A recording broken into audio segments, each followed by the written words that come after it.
Hello everyone, welcome to Ade's Kitchen. This is another peppered fried stew that is just cooked with dry fish and grinded crayfish. Jẹ́ pé a lè fi jẹ oríṣiríṣi nǹkan tó bá wù wá. A lè boil egg, a lè add vegetables mọ́ white rice wa, a lè ṣe fish fillet, a lè serve ordinarily. Ó depend lè pocket wa, a lè serve pẹ̀lú grilled chicken, pẹ̀lú salad oríṣiríṣi. This is my seasoning cubes. I'm using Star Maggi. My dry fish shower. This is my dry crayfish that I'm going to crush.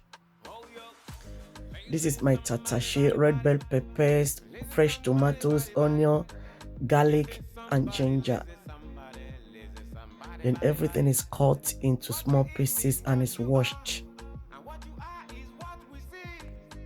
I used my yam pounder to crush my pepper. You can use your food processor or you can blend it to a smooth paste. This is the dried crayfish washed and crushed. Then I'm going to add it to the crushed peppers. Please like, share, and comment. Add the crushed seasoning cubes. Add the dry fish. Then I'm going to cook the fish with teeth from the beginning so that all the flavor of the fish will be inside the pepper. Then mix it gently, not to the bottom. Kuma by Juno. Add the palm oil to the pot to bleach. I'm going to put in a pot. I'm going to have white paper or white tissue. Check it. So that's it back. Then it's bleached. Then I'm going to add vegetable oil. Oruru. I'm using both vegetable oil and palm oil. I want to add flavor. This is the boiled pepper. Shall I put me dry? The water in the pepper is evaporated now. Then I'm going to add the bleached oil. Taban boil atayen ema je ka ro de sale rara from the start. If not, umajuno ni sale. Awada pussy. I'm not using everything at once. I'm going to reserve some. Then mix it properly well together. Continue stirring and cook on a very low heat. Kayino yen sile. Kuma le juno bo owo ogodo kuro nbe e je ka ma ro. Taba ni ẹran díndín àbẹ́nítì a lè add ẹ̀ mọ́. But I'm okay with it like this. A lè jẹ báyìí, a lè fi jẹ rice báyìí náà, a lè fi jẹ bread, a lè fi jẹ boiled yam, a lè fi jẹ cooked potatoes. Bí àpò wa bá ṣe rí ni, ẹ máa rí bá ṣe máa serve tiwa lóríṣiríṣi. Tó bá wù wá, a lè add mọ́ epo tó kù yẹn mọ́, a lè filẹ̀ báyìí.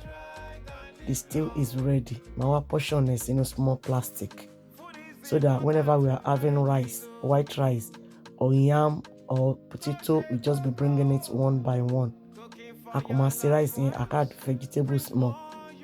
To bá dẹ̀ jẹ́ potatoes àbí yam náà, a lè fẹ́ wọn sí, a lè fi chicken sí, a lè fi ẹja sí lẹ́gbẹ̀ẹ́, nǹkan tó bá ti wù wá ni. Ẹ jọ̀ọ́ ẹ bá wa like, ẹ bá wa share, ẹ bá wa comment. Ẹ jẹ́ ká mọ̀ bí tẹ́ ti ń wò wá. This is everything. Tá bá fẹ́ fi ṣe business náà, a lè máa ta lẹ́yọ kọ̀ọ̀kan báyìí náà. Ṣé tí ó ti wà covered, a máa tó sínú freezer. Tá bá fẹ́ fi jẹ rice and broccoli náà, tí rice yẹn bá ti fẹ́ jiná, tí omi bá ti fẹ́ dry náà, ẹ jẹ́ ká fọ broccoli yẹn ká wá dà sí lórí. Cover it for just like 5 minutes and it's done. Then mix it. This is so lovely. Please like, share, and comment. We can have it with our mackerel fillet as well. Just saute it 4 minutes on each side, 8 minutes on both sides. Just seasoning the fish, leave it for a few minutes and saute it. Then we flip it over. Ẹ jọ̀ọ́ ẹ má gbàgbé, ẹ bá wa like, ẹ bá wa share, ẹ bá wa comment. Ẹ jọ̀ọ́ ẹ bá wa subscribe to the YouTube channel wa. Ojú àdúrà ò ní ti gbogbo wa o. This is very fantastic. The mackerel fillet and the broccoli white rice is ready with boiled egg. Oúnjẹ lórí àwọ̀, ẹ jẹ́ ká jẹun tó bá dá.